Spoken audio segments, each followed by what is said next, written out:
Hello friends, we started the new chapter that is the solid state of chemistry part first.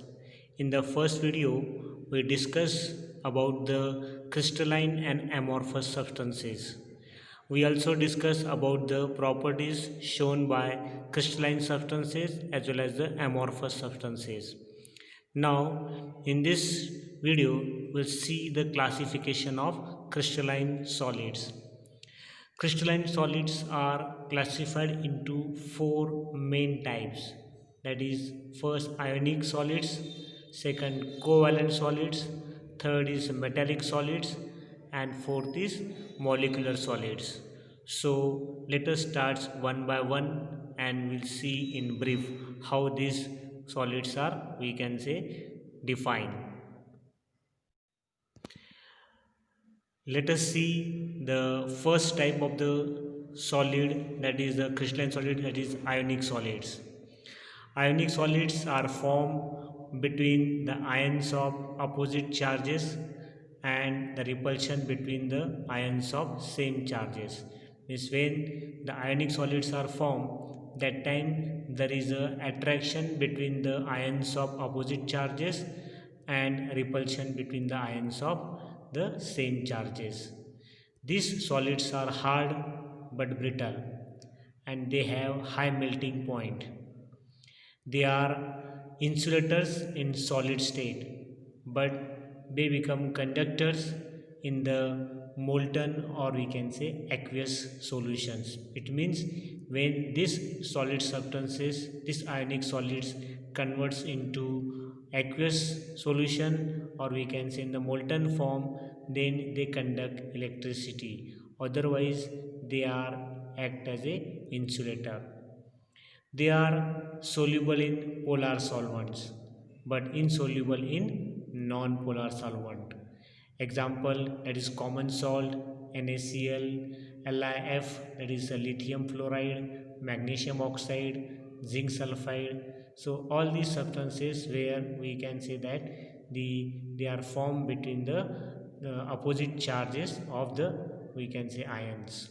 So these substances in solid states they are insulators, but in the molten or we can say aqueous solutions they conduct electricity. Now second type of the crystalline solid is covalent solids. These are the solids in which constituent particles are atoms. Means these solids they forms which is because of the we can say the atoms the particles are there, they are nothing but the atoms. They are formed by covalent bonds, means these atoms are linked with each other by the sharing of electrons.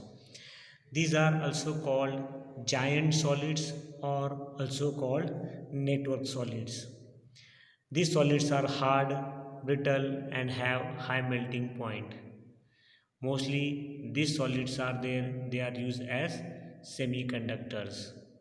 Example, that is the allotropes of carbon such as diamond, graphite, and fullerene.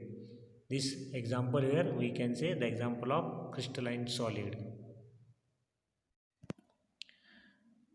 Now, the third type of the crystalline solid is metallic solid.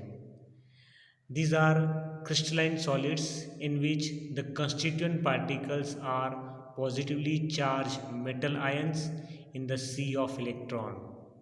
Yes, here we can say that there are the more number of electrons are there and which contain the metal ions, positively charged metal ions.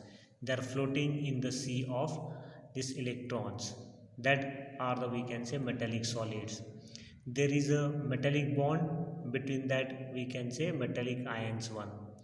These solids are there, they are hard and they have high melting point. They are the conductors in solid state as well as in the molten state. Means these solids are there, they conduct the electricity in the solid as well as in the molten state. They are malleable, they are ductile, also they show the luster. So you know about that the metals are there or alloys are there, they conduct the electricity in solid state, even though if they are in molten state, if they are, if they are in molten state, then also they conduct the electricity. Their metals are malleable, means they can convert into thin sheets. Ductile means we can draw thin wires, and when the light falls on it, the light get reflected, that is called luster. So all these metals are there when they are forms, when they form, that time that are the there is a bond between the these metal ions, and that solids are called as a metallic solids. Now you can see in the figure there is a, we can say, metallic solid. These metal ions are shown with the, we can say, positively charged, and also it is shown with the electrons near to them. So in the sea of electron we can see the metal charge particle, that is the, we can say, positive charge metal ions. Now the fourth type of the crystalline solid is molecular solids. These are solids in which constituent particles are molecules of same compounds.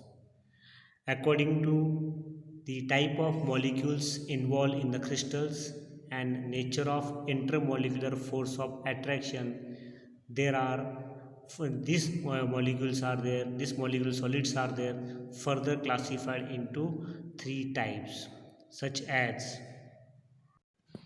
so there are the three types of the molecular solids, that is polar molecular solids, second is non-polar molecular solid, and third is, that is the hydrogen bonded molecular solids.